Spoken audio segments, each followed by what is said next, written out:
All right, welcome to Friday, everybody. Welcome to the best day of the week. I always say that, and I think you probably agree. I don't think many people would disagree. I suppose some people, maybe Friday is the worst day of the week for them work-wise or what have you, but I think we can, most of us would probably agree it's the best day of the week, the old TGIF and TGIMP. Thank God it's the Morning Pitt Mailbag. That's what we do every Friday here on the Morning Pit. We answer your questions on the message boards at Panther-Lair.com. We put up a thread usually on Tuesday or Wednesday. People post questions, and then we do the Morning Pit Mailbag here on the Friday episode of the Morning Pit right here on YouTube.com/Panther-Lair.com. I always look forward to doing these. We've got some great questions this week about transfers, about Wikipedia entries, about what else is in here? Alan Green. Lots of different stuff. How to avoid bad losses. Good questions as always. We have sort of a regular crew who contributes questions to these, and I appreciate it. I always get excited when I see a few of these names pop up because I know they're going to ask good questions, and we'll have interesting conversations and interesting discussions. So let's jump into it. It's the Friday edition of the Morning Pit. It's the Morning Pit Mailbag right here, YouTube.com/Panther-Lair.com.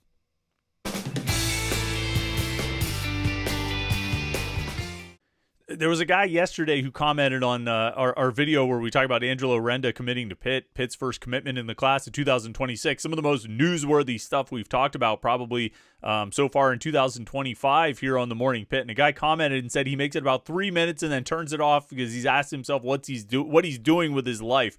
And so I'm trying to make these next 90 seconds or so really interesting to keep that guy on board, but I don't know what to do. I don't know how exciting and interesting I can make it because all the exciting stuff and interesting stuff is in these questions that we get for the mailbag each week. So guy who usually tunes out after 3 minutes questioning his life purpose. I don't have any answers for you about what you're doing with your life or what the value, the usefulness of any of this. But you know what this is, man? If you're a Pitt fan, this is a chance to get a little bit of Pitt talk to start your day. I don't think there's a lot of Pitt talk going on the radio airwaves, and understandably so. Football is out of season. I doubt they were dedicating many segments to Angelo Renda committing to Pitt yesterday, or on Wednesday as it were, and we talked about it yesterday, but we talk about it here. I don't think there's many people doing a Pitt mailbag on the radio, and that's fine. There's a lot of other topics and things that occupy people's interest, but right here, our interests are related to the Pitt football Panthers, the Pitt basketball Panthers, and in this case, whatever you guys want to ask about here on the Morning Pit Mailbag. So look, one way or the other, make sure you like this video and subscribe to youtube.com/Panther-Lair.com. That way you won't miss any of our Pitt video content, like these daily Morning Pit videos, including the Friday edition where we do the Morning Pit Mailbag, or our weekly live show that we do every Wednesday night at 8:30 p.m. with me and Jim Hammett and you getting together talking about Pitt sports for an hour or so. That's always fun as well. So make sure you tune in for that. And if you want to make sure you don't miss any of our Pitt stuff, the way to do it, any of our video stuff, I should say, the way to do it is to subscribe to youtube.com/Panther-Lair.com. Turn on your notifications and you'll get an alert sent to your phone anytime we go live or anytime we post new content. Our Morning Pit videos, our interviews, press conferences, whatever it may be. It's all right here at youtube.com/Panther-Lair.com. All right, let's jump into the Morning Pit mailbag questions. And our first one comes from Jake Hyper09. When next season is all done and we look back, who do you think will be the top 3 ads of this portal season and why? Thanks. Interesting side question. Who were the top 3 ads of the portal season last year? Eli Holstein and Desmond Reed are obvious. Who would you put in as like that third guy? This is not what you asked. You asked about this coming season, but for 2024, who was the third best transfer? I think options would probably be like Nate Matlack, Tamon Lynam, Raphael Williams, Lyndon Cooper ended up being a starter, all season long. So I think your options probably come out of that group. I'm not really sure who I would tend to out of, who I would pick out of those guys. I mean, I think if you're talking about the top 3 transfers, obviously Holstein and Reed are at the top of the list, but I'm not sure who will be that third. So let me hear from you. Who would be your third guy from this year? From this past season, the third best transfer. It's one of those guys. You know what I mean? It's Lynam. It's Matlack. Nick James was all right. Obviously Raphael Williams did a decent job. Curious who you would put in there. For this coming season, it'll be interesting. I think there's a few options. I think Jaden Moore, the defensive end, is probably one that most people would agree on. I kind of think he's going to have a pretty good year. I don't know if he'll be a starter or not, or if Blaine Spires, the experienced defensive end from Utah State gets the starting bid, but I think, what's his name? Jaden Moore is younger, a little bit inexperienced, but I think he's going to end up emerging as one of their better defensive ends this season. So I would put him on that list. I think Kendall Stanley will end up being the starting right tackle and probably do a pretty decent job there, I think. And then for a third guy, I think it's probably one of the wide receivers, maybe Andy Jean from Florida, or Blue Hicks, Kataris Hicks, the wide receiver from Louisville. I might lean toward Hicks. I'm intrigued by Andy Jean, but I think I might lean toward Hicks. Oh, there's James London, too, the kicker from Murray State. I mean, do we make a special exception for a kicker because he's a kicker? I think you probably were talking offensive and defensive guys, but I think London will be in there. He's going to be their primary kicker, kickoffs, field goals, all those things.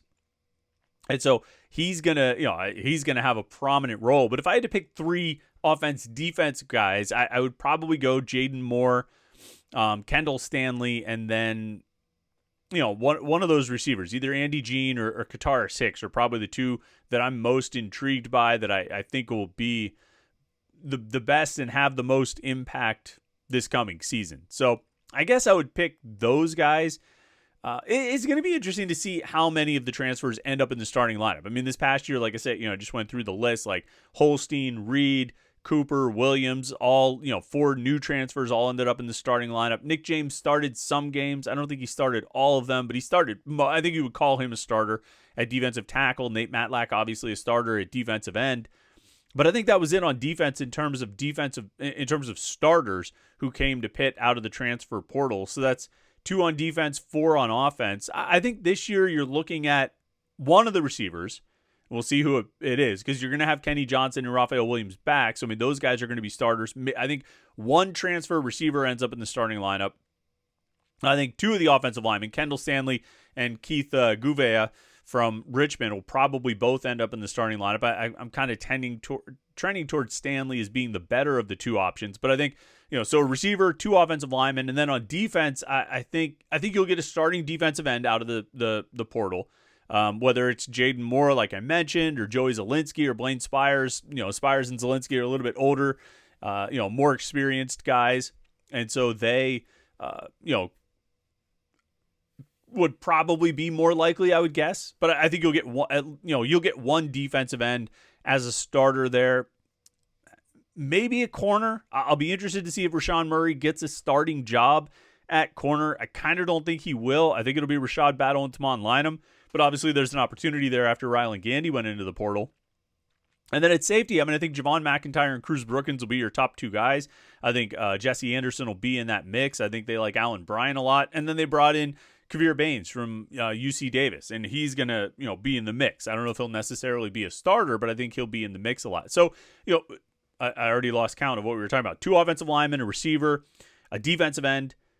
That might be it. Like, that might be it as far as starters and James London, the kicker. But if you're talking about offense, defense, I think that might be it as far as starters who come out of the portal, which either says something about the caliber of players they got from the portal, that they're not getting more starters out of from the transfers, or it says something about the foundation they built up with the players they've recruited, the transfers they brought in previous seasons, and kind of how they've developed and built the program that way. You can probably decide whether you want to take it as an indictment on the incoming transfers or take it as a credit to the players they have returning. But I would think it would be about 4 starters between offense and defense. Last year, like we said, it was about 6. So A.S. Daniels has a question. According to Wikipedia, Jeff Capel has done nothing in his time at Pitt. I find it interesting there are 230 lines of text on my phone describing Jeff Capel's glorious coaching career pre-Pitt. There are 13 lines describing his success at Pitt. Essentially, 1,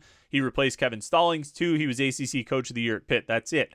If it wasn't about him, why would they post number 2? Therefore, there's nothing else worth noting. Chris, explain why there's nothing worth mentioning about Pitt or his players. Maybe there isn't. If there is, defend it. Well, so you're talking about Wikipedia, right? I forget what I was just looking up. I was just looking up a show on Wikipedia, and I forget what show it was. It was something that I think was like 6 seasons long. It might have been like Justified. I think it was Justified. I was thinking it was Breaking Bad, but it wasn't. I couldn't remember what show it was, but it was Justified, all right? And I think, let me actually look this up just to make sure I'm referencing the right one. So if you want to look at it and see it for yourself. Okay, yeah, so Justified. All right, great show. It was on, where did it air on? TNT or something like that. FX. Timothy Olyphant, based on Elmore Leonard. Short story. It's great. Walton Goggins. Love Justified. So I was looking at it the other day, and if you go to it, each of the seasons has its own separate Wikipedia page. But on the main Justified page, if you scroll through season 1, there's 1, 2, 3, 4 long paragraphs breaking down season 1. Like, holy cow. Season 2, really long paragraph. Season 3, really long paragraph. Season 4, 2 long paragraphs. Season 5, 2 sentences. Season 6, like 4 sentences. And again, each of those seasons has its own page, so there are more details there. But I think it kind of reminds me of that. Like, it's somebody just decided not to do it. Wikipedia is by no means some sort of official dictionary or official historical record, although it does serve as such in a lot of instances. But Wikipedia depends on someone to update it.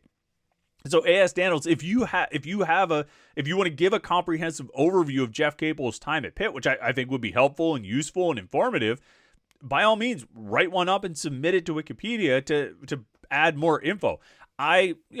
I'm sure a lot of us could probably write a pretty healthy summation of what the last 6+ years have been at Pitt under Jeff Capel, not just when, replacing Kevin Stallings and being named ACC Coach of the Year, but obviously, the accomplishments and the shortcomings. And we could go deep. I think a lot of us could probably go really deep and write a long, detailed missive about, Jeff Capel's ups and downs as head coach of the Pitt basketball Panthers.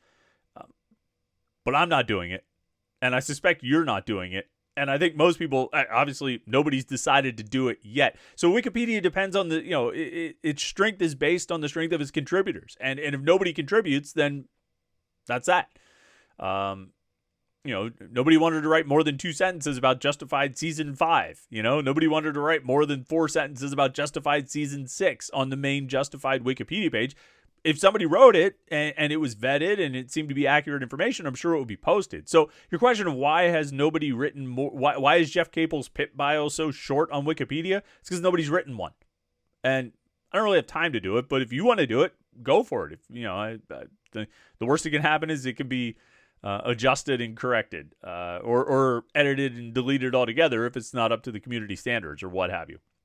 But that's the only thing I could really say. I think there are things worth mentioning. I think if someone were interested in the career of Jeff Capel and they went to that page, they'd be like, I find the information about his Pitt, his time at Pitt to be a bit on the short side, and unfulfilling and uninformative. But I think there's plenty to mention about it. There's plenty worth mentioning. And I think if you were looking at the Wikipedia entry as the definitive sort of telling of Jeff Capel's career, it's falling short in that regard. It's not what it needs to be. Somebody should get on that. J-Town Panther fan says, now that the first commit is in for the 2026 class, do you feel any commits will come out of the junior days, or do we wait until after spring?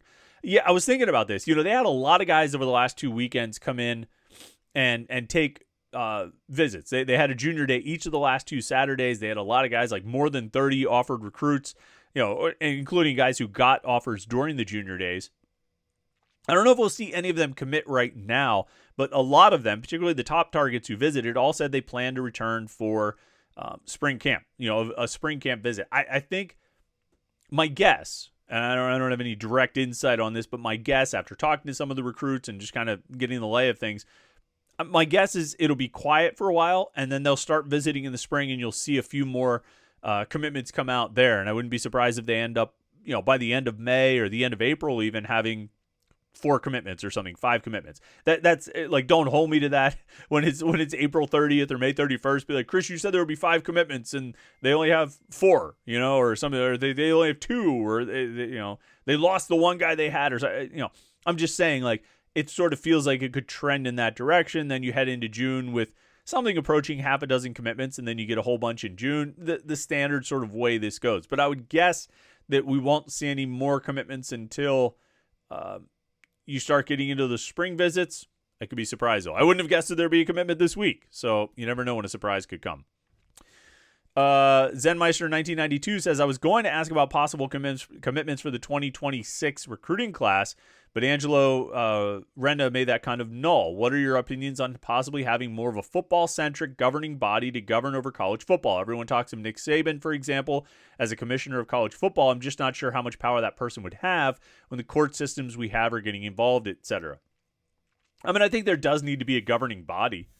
You know, I think there does need to be some central organization overseeing this thing and operating it and laying the rule, setting the rules, enforcing the rules and whatnot. And we've seen that the NCAA is remarkably unable to do that, and they've failed in almost every regard as far as that goes.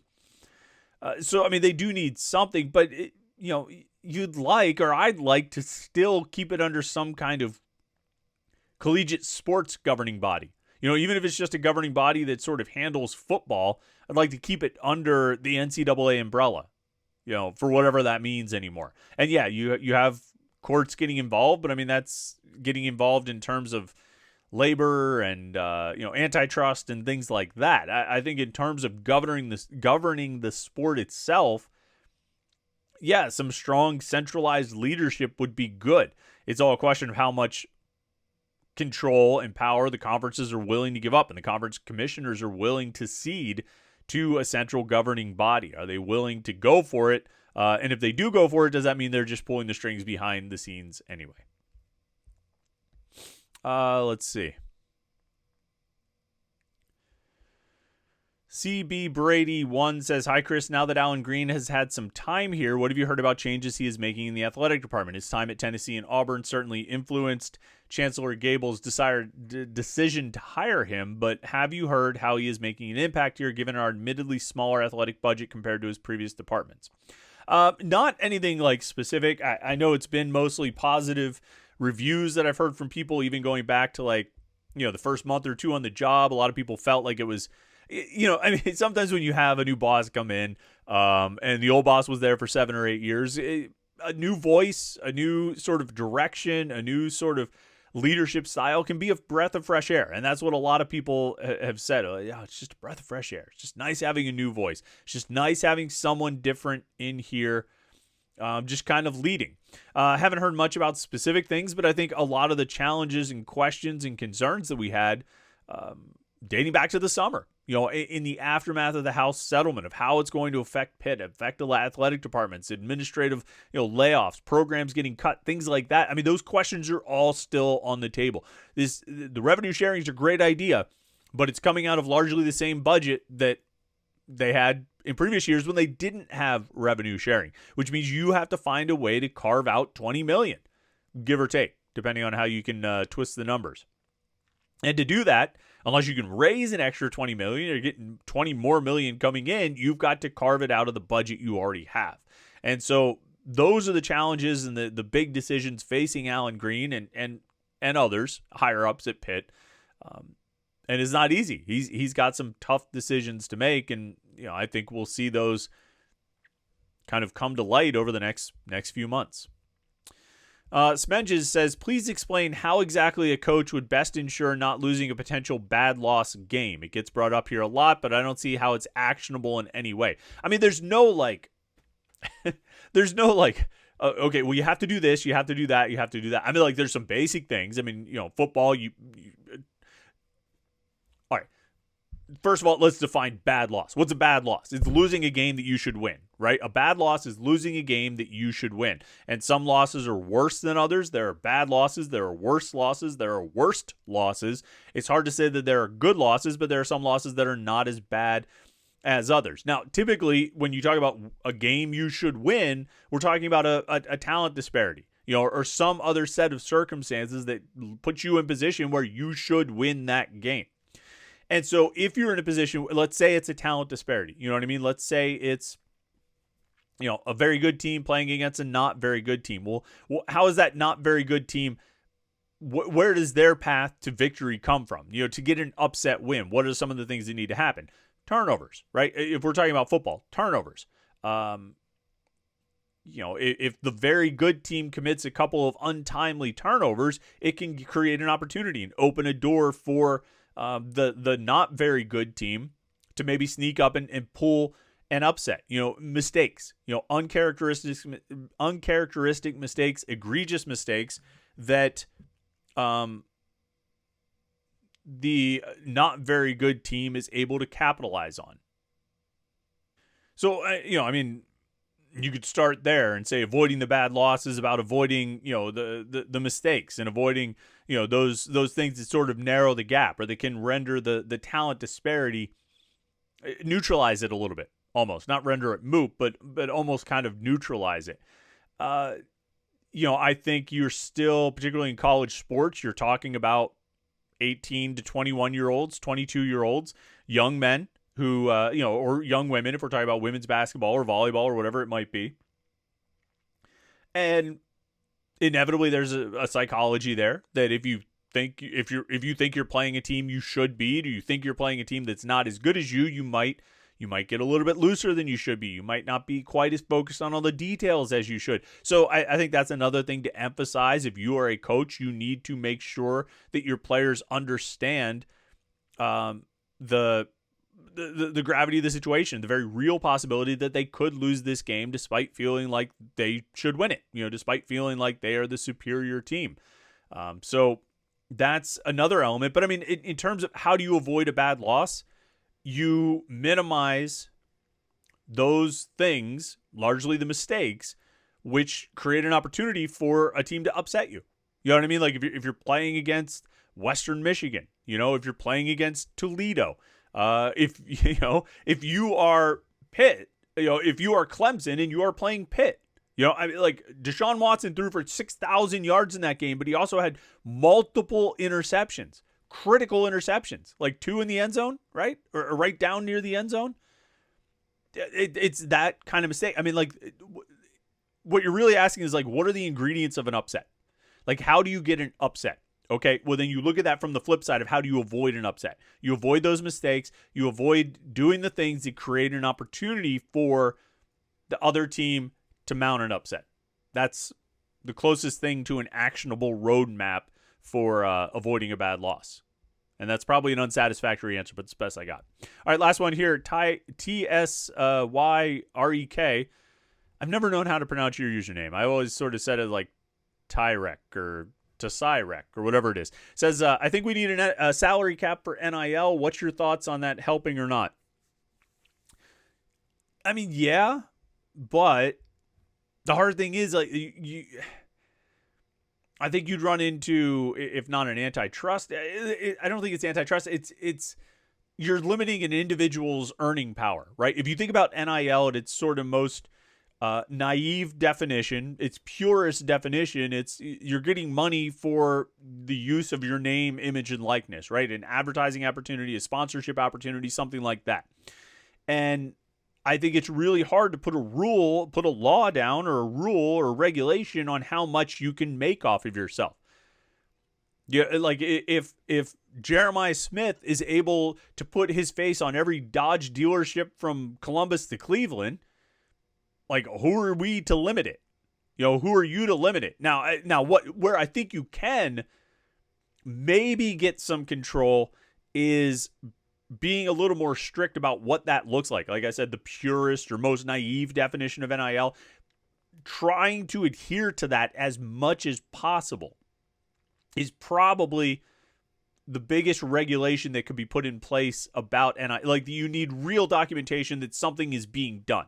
That it's not just pay for play, but that it's actually, you're getting money for the use of your name, image, and likeness, and that it's, fair market rates and all those kinds of things.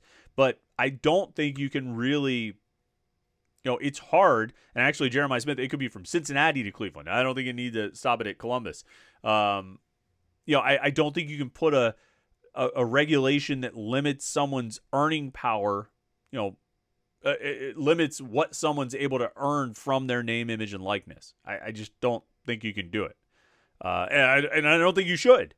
Quite frankly, I wouldn't want it done to me. You wouldn't want it done. If you had a marketable name or image or likeness, you wouldn't want limits put on how much you could earn from that, right? So I think it's just more about trying to establish a letter of the law and stick to that letter of the law. That's probably the regulation that would come in. But now, as we move past revenue sharing to full-blown employment, then you can start talking about a salary cap for how much, total salary cap for a roster or something like that. But in terms of NIL, I think it's pretty tough to regulate in that regard. All right, great questions this week. I appreciate it. Some heavy hitters coming in, some people who ask great questions every week, and I'm glad that you do. If you haven't watched Justified before, you should. It's a great show. One of my favorites. Certainly those first couple of seasons will get you hooked. Hopefully you like Elmore Leonard. If you haven't read Elmore Leonard before, you should go do that as well. And if you haven't watched things with Walton Goggins, you should do that too. There's a lot of Justified and Justified adjacent things I could recommend, but we'll leave it there. That'll give you enough media to consume this weekend between the Justified TV show and the Elmore Leonard books. But Pitt Syracuse tomorrow, that's a big one for the Panthers. Do not want to take a bad loss. Got to avoid it at all costs. And this is really one of their first bad loss opportunities here. So you need to avoid that. And, like we talked about with Smenges about how to avoid it. We mostly talked about it in the context of football, but there's some things I think you could probably apply to basketball as well. Thanks for all the questions this week. Thanks for watching the Morning Pitt Morning Pitt Mailbag today and watching the Morning Pitt all week. We appreciate it. Make sure you like and subscribe and enjoy your Friday. Have a great weekend. We'll be back with you on Monday morning for the Morning Pit right here on youtube.com/Panther-Lair.com.